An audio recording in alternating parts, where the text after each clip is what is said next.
Hello everyone. आज अपन definite integration के कुछ क्वेश्चंस डिस्कस करेंगे।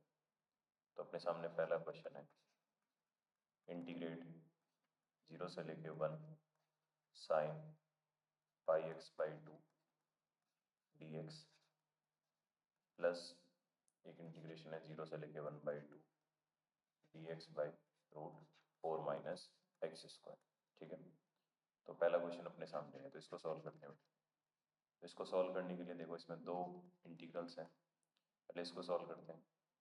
साइन का इंटीग्रल बेटा अपन को पता है, इंटीग्रेशन साइन एक्स क्या होता है, सिंपली आता है minus cos x plus constant. तो इसके लिए इसको लिख दिया minus cos pi x by. अब देखो, सिंपल एक्स नहीं, एक्स की जगह पाई एक्स बाई टू, इसलिए अपन पाई बाई टू से डिवाइड कर देंगे बेटा। ठीक है ना, तो पाई बाई टू से अपन ने डिवाइड कर दिया। अब देखो, इसमें जो लिमिट लगेगी वो 0 से 1। ये जो दूसरा फॉर्मूला है किसका है, integral d x by root of a square minus x square. ये क्या होता है बेटा, sine inverse x by a plus constant. यहाँ पे आ जाएगा अपने पास sine inverse x by two और लिमिट आ जाएगी 0 से लेके 1 बाई टू। अब देखो यहाँ पे ये 2 बाई पाई और ये माइनस का साइन, ये तो साइड में लिख लिया। कोस पाई एक्स बाई टू, इसमें वैल्यू रख देते हैं 0 से 1 plus sign inverse x by to 0 से लेके 1 बाई टू, ये आ जाएगा। अब देखते हैं क्या आएगा, माइनस 2 बाई पाई, 1 रखोगे तो कोस पाई बाई टू 0, ठीक है, और कोस 0 1 प्लस साइन इनवर्स, ये आ जाएगा 1/4 माइनस साइन इनवर्स 0 होता है बेटा 0। इस तरीके से ये आएगा 2 by pi plus sine inverse 1/4।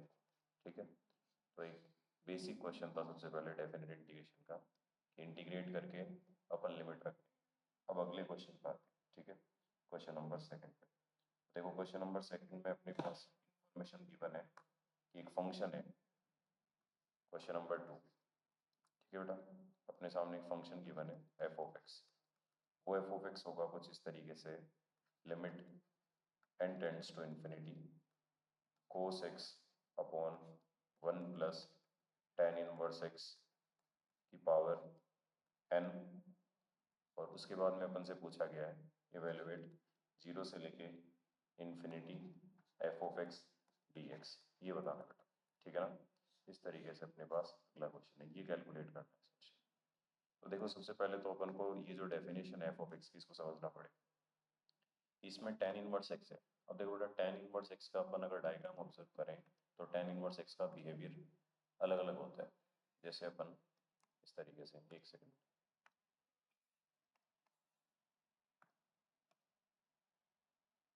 हाँ, टेन इनवर्स एक्स का डायग्राम बनाते हैं। एक बार डायग्राम बना के देखते हैं कि कैसा आएगा यहाँ।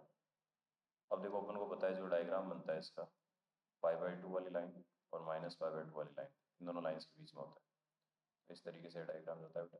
ठीक है ना, इस तरीके से ये हॉरिजॉन्टल एसिम्पटोट्स होती हैं जो इन्फिनिटी पे जाके इसको टच करें। तो देखो, अपन को बोला गया है कि अपन को 0 से इन्फिनिटी में फोकस करना है। 0 से इन्फिनिटी मतलब 0 से इन्फिनिटी तक चलना है।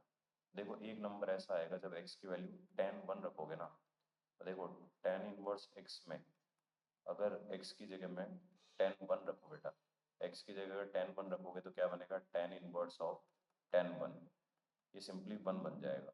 इसका मतलब ये हो गया कि जब अपन ने x कोऑर्डिनेट tan 1 रखा तो y कोऑर्डिनेट उस समय 1 निकल के आ रहा है बेटा। ठीक है ना, इसका मतलब ये हो गया कि इससे आगे जो भी वैल्यू होगी ग्राफ की, वो 1 और पाई बाई टू के बीच में होगा। तो इस तरीके से अपन इसको ब्रेक करेंगे बेटा।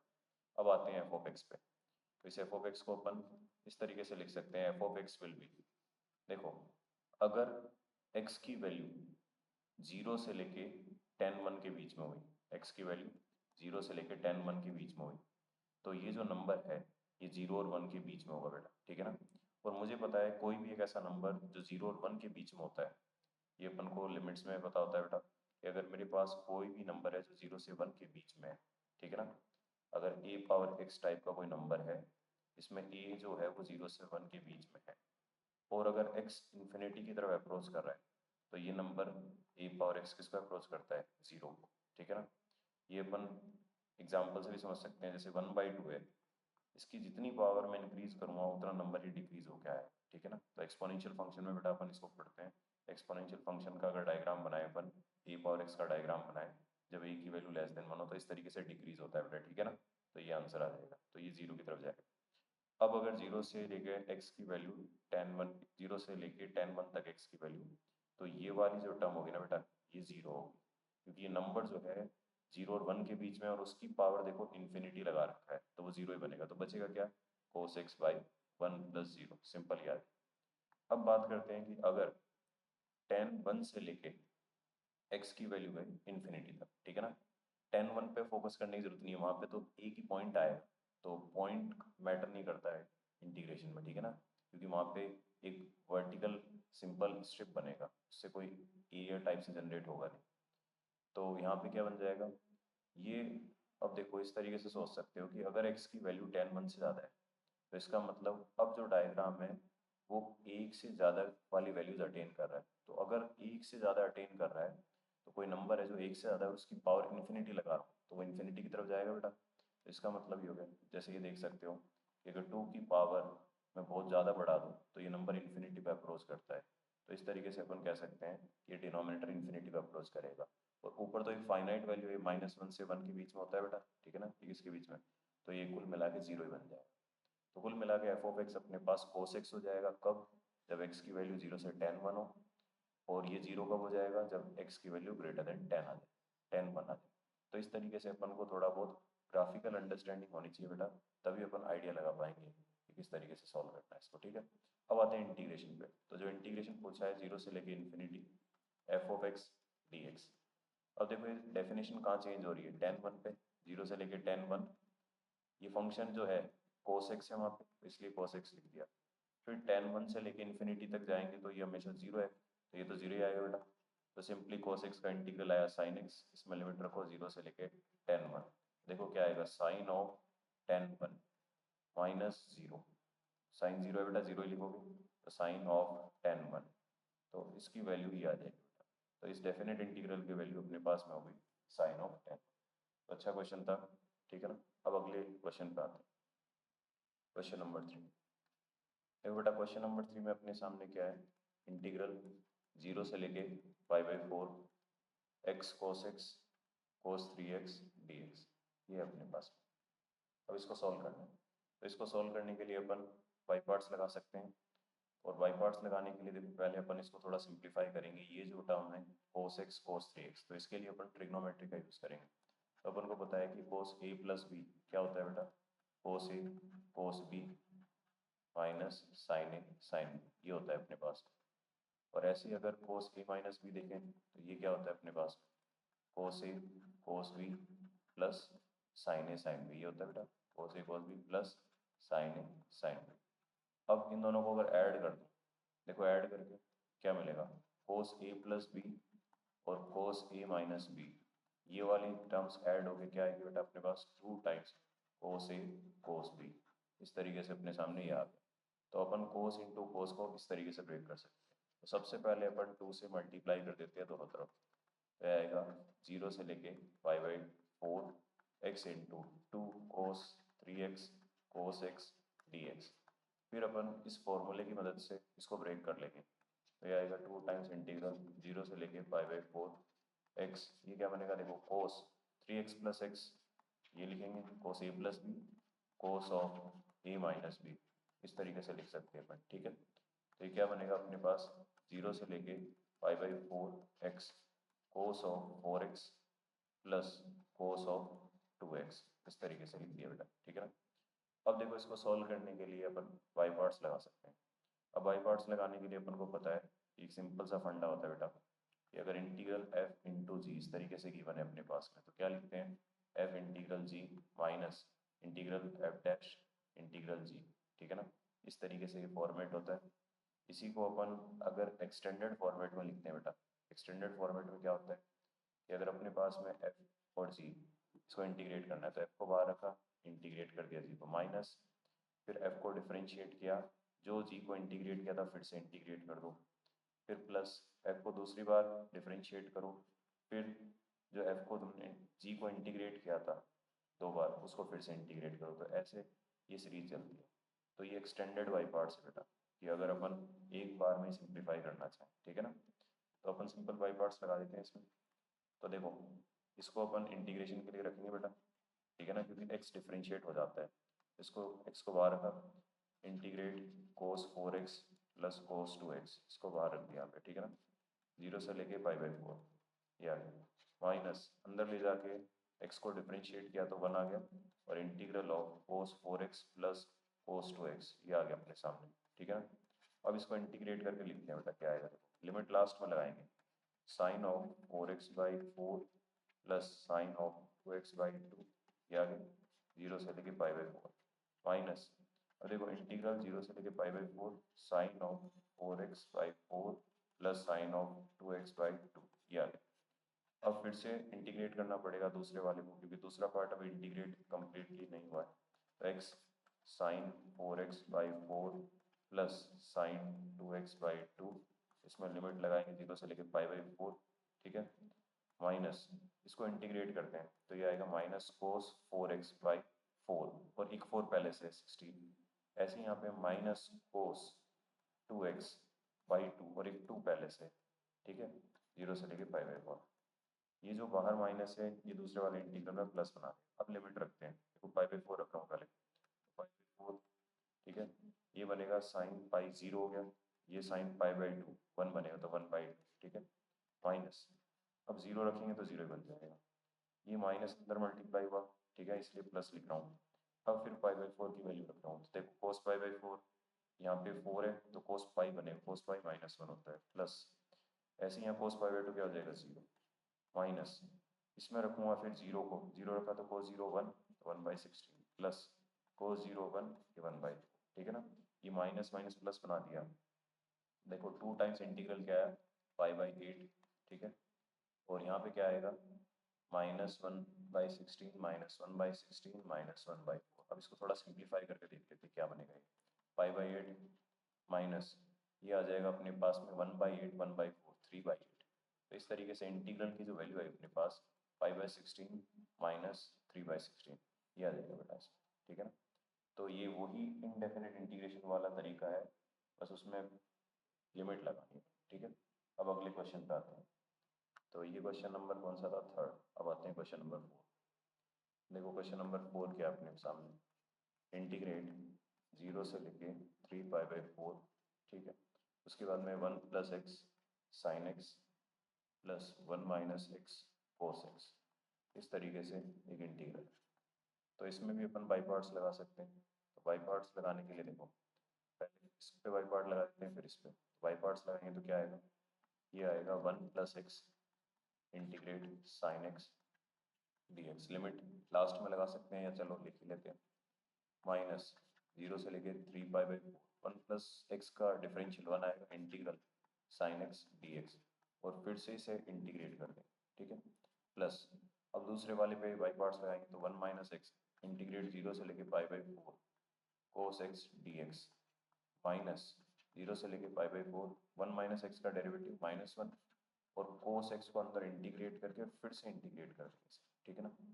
अब देखो यहाँ से क्या आएगा 1 + x साइन का इंटीग्रल माइनस cos x, ठीक है, लिमिट लास्ट में लगाऊंगा, माइनस 0 से लेके 3π/4 साइन का इंटीग्रल माइनस cos, तो ये आ गया cos x dx, plus 1 - x यहाँ पर आ जाएगा sin x, ठीक है, माइनस ये आ जाएगा अपने पास में माइनस माइनस प्लस हो गया, तो ये cos का इंटीग्रल आएगा sin, ठीक है ना, अंदर से इंटीग्रेट होकर ये वाली टर्म आ जाएगी प्लस sin, एक सेकेंड,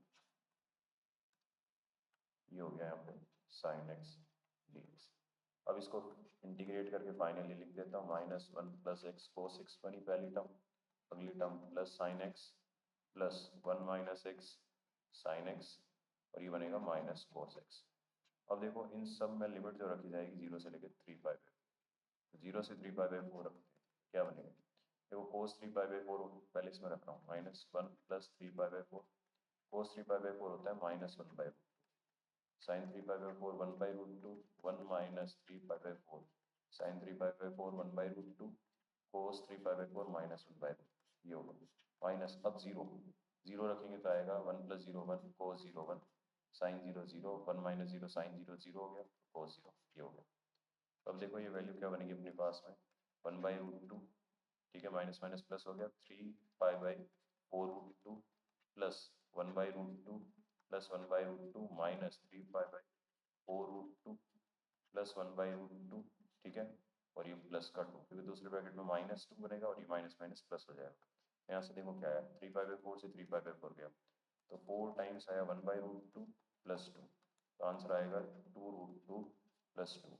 तो ये फाइनल आंसर हो जाएगा अपना क्या 2√2 प्लस 2। तो इस तरीके से अपन इस क्वेश्चन को सॉल्व कर सकते हैं। अब अगले क्वेश्चन पे आते हैं। अब देखो अगले क्वेश्चन में मेरे पास कुछ इन्फॉर्मेशन गिवन है। तो क्वेश्चन नंबर 5, क्वेश्चन नंबर 5 में दे रखा है कि अपने पास में फंक्शंस हैं f(x), f'(x), f'(x), ठीक है ना, आर कंटिन्यूस, ये कंटिन्यूस फंक्शंस हैं इन 0 से लेके log 2 तक, 0 से लेके log 2 तक, एंड कुछ वैल्यूज गिवन है अपने पास।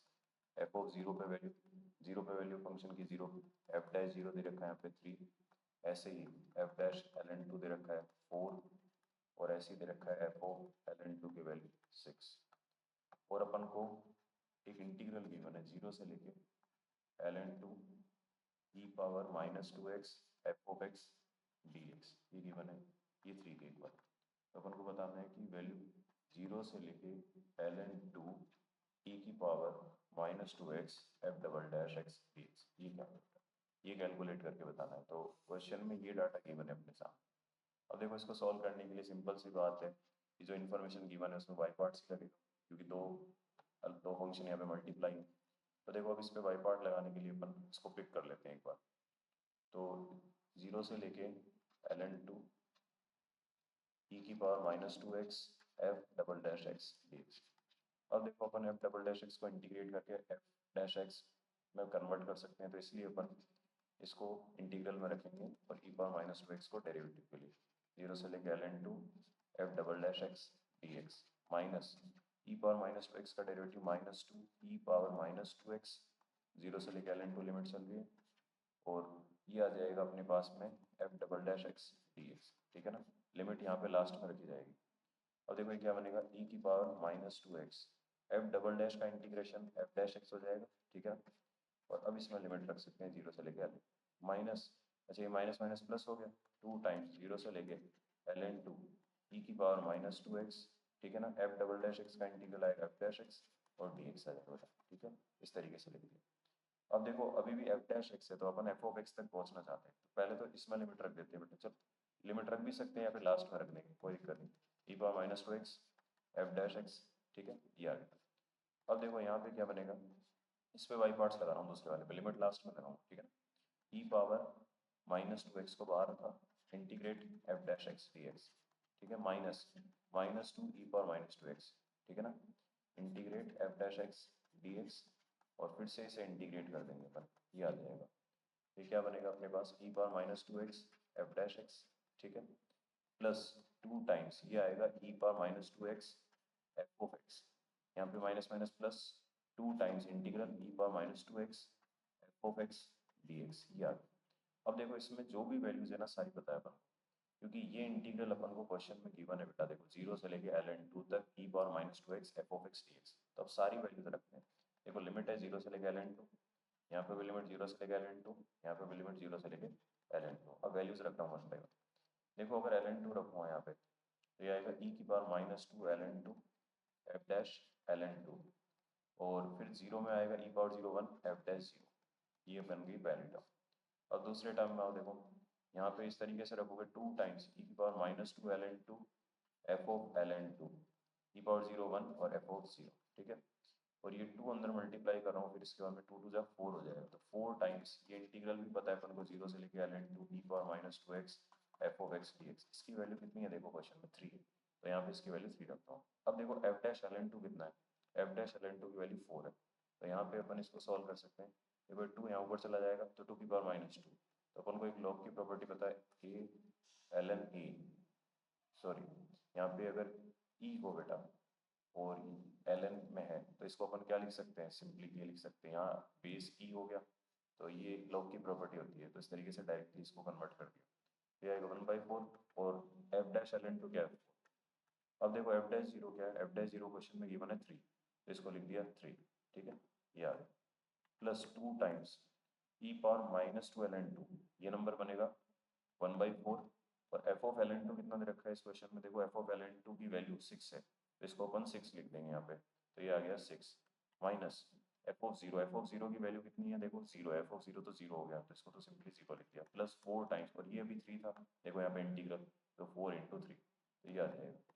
तो इस तरीके से अपने पास क्या बनेगा, ये -2 प्लस ये आ जाएगा 12/4 3 प्लस 12, देखो ये नंबर क्या बन रहा है 13, तो इसका मतलब इसका आंसर क्या आना चाहिए अपने अकॉर्डिंग 13 आना चाहिए, पर इसका आंसर 13, ठीक है बेटा। अब आते हैं अगले क्वेश्चन, देख लो बाई पार्ट्स लगा रहा हूँ और थोड़ी कैलकुलेशन करने की प्रैक्टिस करवा रहा हूँ। अब क्वेश्चन नंबर 5 के बाद आते हैं क्वेश्चन नंबर 6 पे।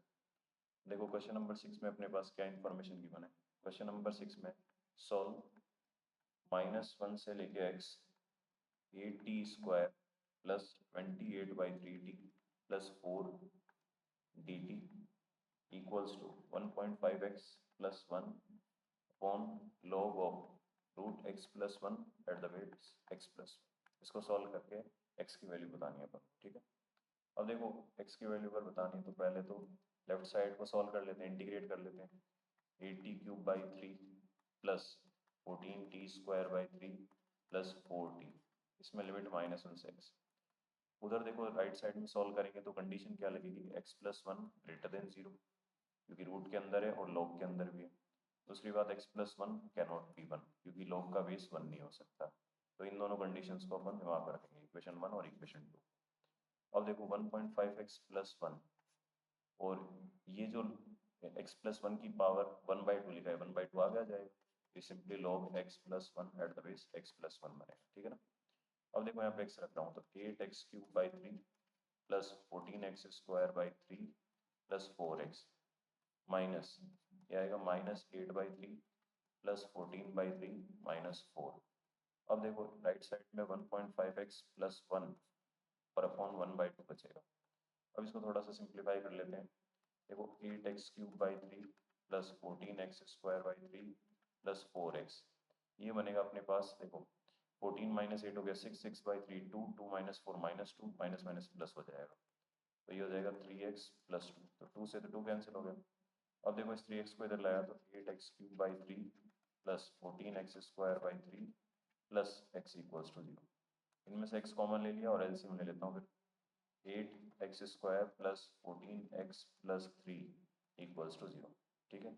इसका मतलब ये हो गया कि दूसरे वाले के क्या फैक्टर्स बन रहे हैं क्या, हाँ 8x² plus 12x plus 2x, क्योंकि 8 3 24 होता है, तो इस तरीके से देखो क्या फैक्टर बनेंगे, यहाँ से 4x कॉमन ले लिया, 2x plus 3 plus 1 2x plus 3 equals to 0, तो यहाँ से आएगा x 4x plus 1 2x plus 3 equals to 0।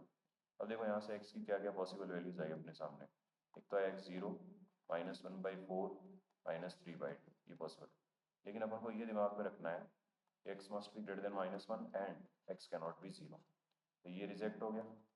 दूसरी बात -1 से बड़ा होना चाहिए, -1 से अगर बड़ा है तो इसका मतलब -3/2 नहीं हो सकता बेटा, ठीक है ना, और 0 नहीं हो सकता, तो इसकी वैल्यू जो आएगी x की वैल्यू, ये वाली वैल्यू एक्सेप्ट हो जाएगी, कौन सी वैल्यू अपने पास -1/2, ठीक है। तो इस तरीके से आंसर निकालना है, तो ध्यान रखना बेटा डोमेन से रिलेटेड था ये क्वेश्चन।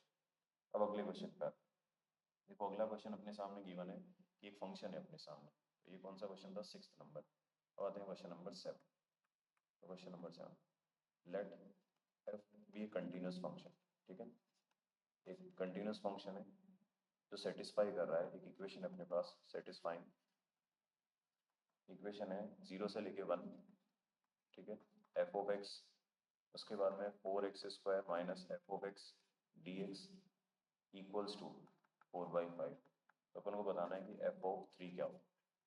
तो देखो इस तरीके के जब क्वेश्चन आते हैं ना, तो एक फिक्स तरीका है कि अपन इसको सोचेंगे कि परफेक्ट स्क्वायर बनाने, क्योंकि देखो f ऑफ x है और कोई इन्फॉर्मेशन दे नहीं रखा, तो अगर इंटीग्रेशन के अंदर एक परफेक्ट स्क्वायर बन गया तो वहाँ से आसानी हो जाए।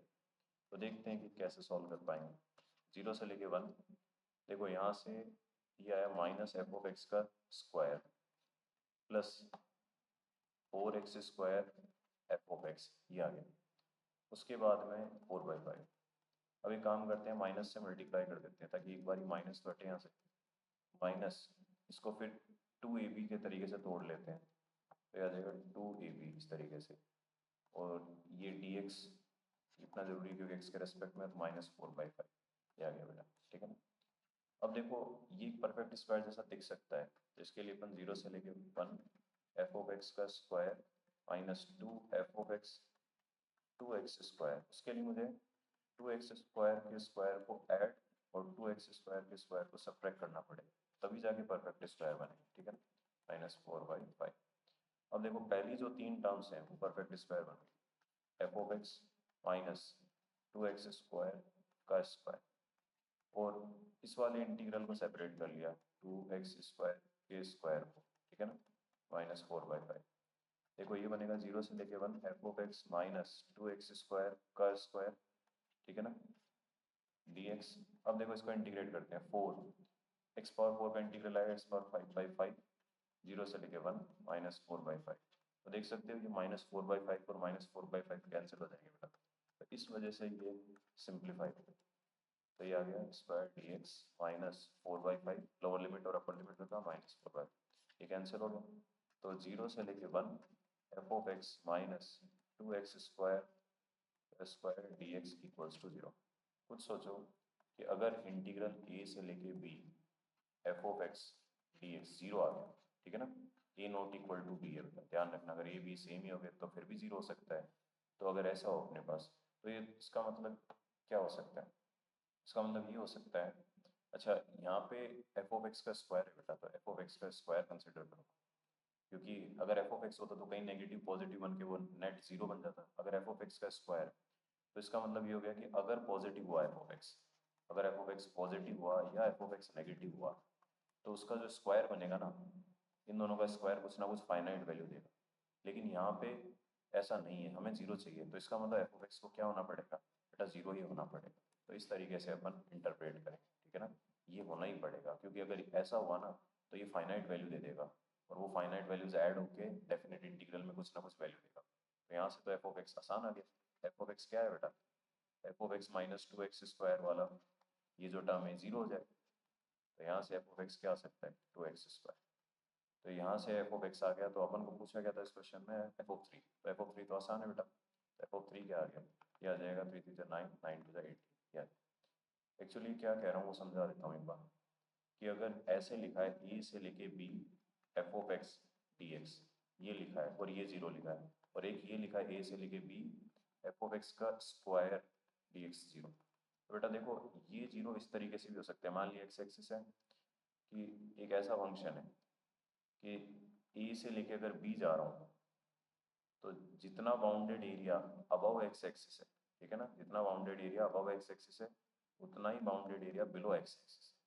लेकिन अगर ये स्क्वायर है तो इसका डायग्राम हमेशा ऊपर ही बनेगा। तो a से लेके b में देख सकते हो एरिया, अगर ऑब्जर्व करोगे ये एरिया नेट ऐड ही होगा, तो 0 कैसे बन पाएगा। तो इसका मतलब एक ही तरीका है, यहाँ पे क्या होना चाहिए, f of x must be 0, और कोई पॉसिबिलिटी नहीं। तो ये कहना चाह रहा था इस क्वेश्चन, ठीक है। तो कुछ बेसिक कॉन्सेप्ट डिस्कस किए बेटा, इसमें कैलकुलेशन भी आ गई, डोमेन भी आ गई, और कुछ पॉइंट्स कवर किए, ठीक है। नेक्स्ट लेक्चर में मिलते हैं।